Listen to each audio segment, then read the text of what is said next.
अच्छा, धनक की वजह से बहाने बनते हैं ज़िंदगी में।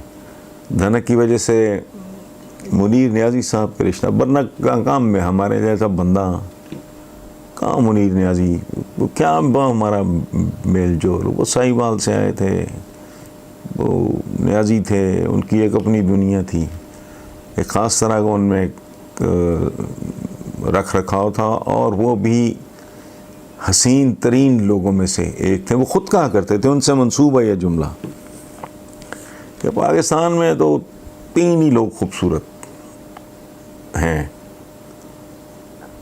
तो जो किसी ने पूछा कि नियाज़ी साहब वो 3 कौन हैं, तो मुनीर नियाज़ी साहब ने कहा एक तो संतोष कुमार, एक फजल महमूद क्रिकेटर होते थे, वो हैंडसम आदमी थे बहुत। मुझे चूँकि क्रिकेट से तो कोई दिलचस्पी नहीं, but definitely he was a very handsome man. अखबारों में उनकी तस्वीरें वगैरह देखी थी। तो तीसरे वो कहते थे मैं खुद, यानी एक क्रिकेटर, एक फिल्म स्टार और एक राइटर पोइट, वो खुद, और वाकई वेरी हैंडसम मैन। उनके साथ गुज़रा हुआ वक्त वो बहुत ही तवील भी है, खूबसूरत भी है, और खुशकिस्मती के उनकी ज़िंदगी के आखिरी चंद साल once again we were very close. बीच में पैचेस आते रहे, जब तक वो धनक के साथ वाबस्ता रहे तो जाहिर है मोरलेस डेली बेसिस पे हम वो हर तीसरे चौथे दिन हफ्ते के बाद आ जाते थे। वो मंथली मैगज़ीन था। तो आज भी बंदा सोचता है उनकी कही हुई बातें, उनकी बताई हुई बातें, उनका लाइफस्टाइल उनको देखो, आज भी वो सोर्स ऑफ इंस्पिरेशन हम जैसे लोगों के लिए। इन जैसे लोग कभी मरते नहीं हैं, वो उनकी यादों में, उनकी बातों में, उनकी आदतों में वो ज़िंदा रहते हैं, उनकी झलकियाँ दिखाए। इसी तरह फिर मुन्नू भाई अभी रिसेंटली डेथ हुई है। मैं पहली बरसी थी कुछ देर पहले, तो मैं वो हेड कर रहा था उसको, जो भी कहते हैं उसको, सदारत वगैरह। तो क्या अजीब व गरीब ऐसे बंदे वैसे पहले भी कभी नहीं मिले, अब तो खैर वैसे ही ख़त्म ही हो गए हैं। आलीशान और ख़ूबसूरत लोग अब खाली दिखाई देते हैं। और उनके साथ मेरा एक और बड़ा दिलचस्प एपिसोड है। एक अख़बार में हम इकट्ठे हुए, उसका नाम था सदाकत। अब्बास अतर थे चीफ एडिटर, मुन्नू भाई थे एडिटर, मैं magazine editor plus editorial page का मैं इंचार्ज। तो एक बार मुन्नू भाई ने ना शाह जी को कहा, अब्बास अतर को, चीफ एडिटर को, मैंने 2 दिन के लिए जाना है छुट्टी पे। तो वो शाह जी ने कहा कि यार मुन्नू भाई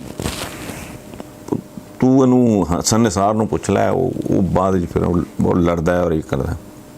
मुन्नू भाई आए मेरे पास कि हाँ भाई वो चीफ एडिटर तो ये कह रहा है, तो मैं तो तुमसे इजाज़त लेने नहीं आया, सिर्फ बताने आया हूँ कि मैं 2 दिन ना छुट्टी पे हूँ।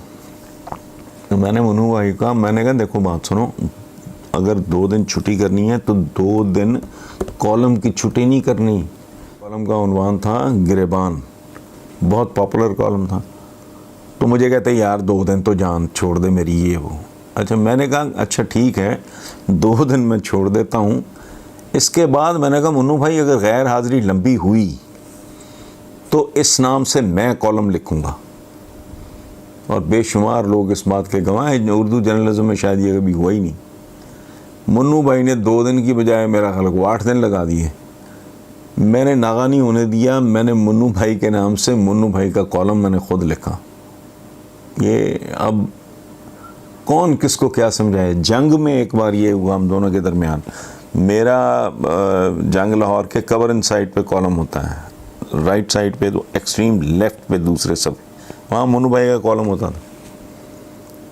अच्छा, उससे पहले ये होता था कि मेरा राइट पे मेरा कॉलम होता था, लेफ्ट पे मुन्नू भाई का कॉलम होता था। एक दिन मैंने उठ के ना अब देखा अपना कॉलम, मैंने कहा मैंने तो उन्वान ये नहीं रखा।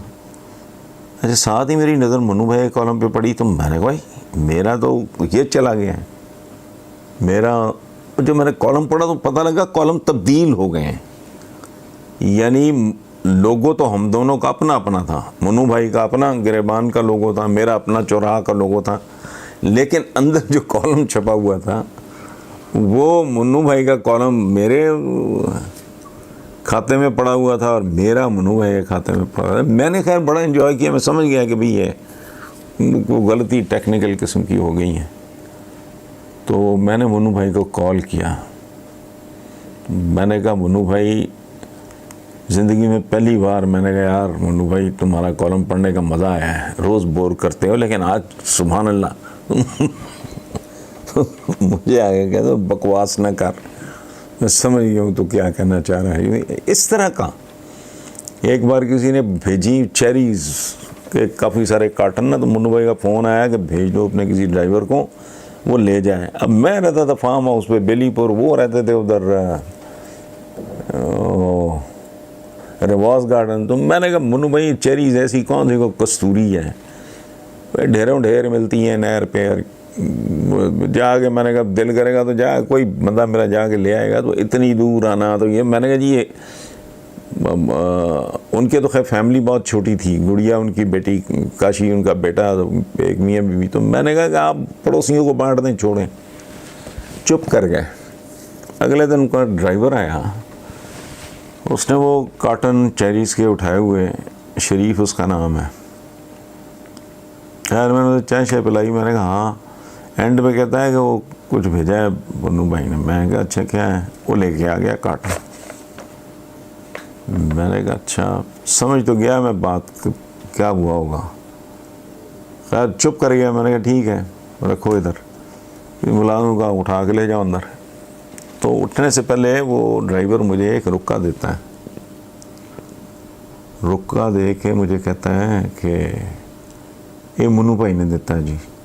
मैंने कहा ठीक है। उसके जाने के बाद मैंने रुक्का पढ़ा, वो आज भी मेरे पास है। तो मुझे कहते हैं क्या कहते हैं, वो लिखा है उसमें चंद लाइनें कि मैं जानता हूँ कि तुझे चेरीज़ वगैरह की अल्हम्दुलिल्लाह कोई कमी नहीं है, ज़रूरत नहीं है, और तू खाने पीने का शौकीन भी नहीं है, सब पता है मुझे। लेकिन एक बात याद रखना, ये चेरीज़ पूरी दुनिया में नहीं है, इसलिए कि इनके साथ किसी की मोहब्बत, किसी की अकीदत वाबस्ता है। किसी ने मुन्नू भाई के ही पते पे साथ उनको रिक्वेस्ट की थी कि जी इतने कार्टन हसन निसार साहब को पहुंचा दें, इतने आप रख लें। इस तरह मैं इतना शर्मिंदा हुआ, मैंने इमीडिएटली उनको कॉल किया, उनसे माजरत की। सो इस तरह के लोग थे। अब ये दरख्त बड़े बड़े कट गए हैं, अब हम जैसी ना झाड़ियाँ झूड़ियाँ रह गई हैं। ये बोलते बहुत हैं, चपट चपट बहुत करते हैं, पल्ले पल्ले इनके कुछ नहीं है। इनमें कोई मुन्नू भाई नहीं है, कोई ये बासतर नहीं है, इनमें कोई मुरीद न्याजी नहीं है, ये तो बंदे ही नहीं है। ज़फ़र इकबाल साहब हैं बड़े शायरों में, एक को अल्लाह से ज़िंदगी दे उसको इफ्तिखार आ रहा है, कोई एक और दो चार होंगे मगर नाम, निसार नासिक, पिछले दिनों डेथ हो गई। तेज़ी से वीरान होता हुआ माशरा है। लेकिन हम लोगों को इकॉनमी की इतनी पड़ी है, मईशत का इतना बड़ा अज़ाब बना हुआ है कि हमें समझ नहीं आ रही कि हमारे साथ बाकी क्या क्या हाथ हो रहा है।